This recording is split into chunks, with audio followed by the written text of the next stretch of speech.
After the joyful reunion of Shu and Tefnut, the universe was still a vast and formless expanse. Though Ra's light now illuminated the cosmos, there was no shape or structure, only the endless waters of Nun. Ra, the brilliant sun god, envisioned a more defined world, a place where life could thrive and gods and humans could coexist. From the union of Shu, the god of air, and Tefnut, the goddess of moisture, two new deities were born: Geb, the god of the earth, and Nut, the goddess of the sky. Geb, the strong and fertile earth god, represented the land, covered in lush vegetation and rich minerals. Nut, the sky goddess, stretched over him like a vast canopy, her body adorned with stars that shimmered against the darkness. Geb and Nut were inseparable, locked in a loving embrace, but their closeness meant that nothing could exist between them. There was no room for life to grow, as the sky was pressed tightly against the earth. Ra saw that, for creation to unfold, Geb and Nut needed to be separated. Ra commanded Shu to intervene. With great effort, Shu stepped between them, lifting Nut high above. Her body arched over Geb, forming a protective dome, creating space for life to flourish. Nut's fingertips touched the farthest horizons, and her toes brushed the distant edges of the world. This separation brought form to the universe, with the earth below and the sky above. The separation was filled with sorrow. Nut's tears fell as the first rain, soaking the earth. Geb's grief was felt as the tremors of the ground. Yet, from their sorrow, life began to bloom.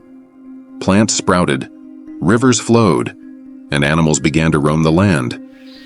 The earth became a place of beauty and abundance, reflecting the love and loss of Geb and Nut. Even apart, Geb and Nut remained connected. Each day, Nut would give birth to Ra, who would journey across her sky, bringing light to the world. Each night, Nut would swallow Ra, only for him to be reborn the next morning. This cycle of day and night was a reminder of their eternal bond. The stars on Nut's body represented the souls of the departed, shining down from the heavens, watching over the world below. Geb and Nut's presence shaped the world. Geb's laughter and tears created mountains and valleys, while Nut's starry canopy inspired awe and wonder. The rhythm of the sun, moon, and stars brought the passage of time, marking days, months, and seasons. Nut, the guardian of the sky, was also the protector of souls. When a person died, their soul would ascend to Nut's embrace, becoming one with the stars. This belief gave comfort to the living, knowing their loved ones would find peace among the stars. The separation of Geb and Nut established the cosmic order, allowing life to flourish. The sky above provided guidance and protection, while the earth below offered sustenance.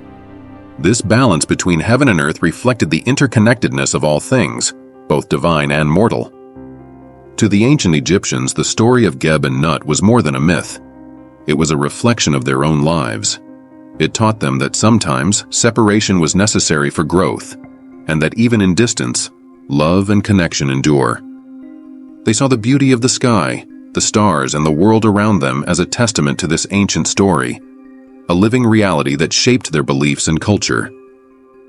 Through their myths, the Egyptians found meaning and purpose, understanding that they were part of a grand and divine order, a world where earth and sky, gods and humans, were forever intertwined.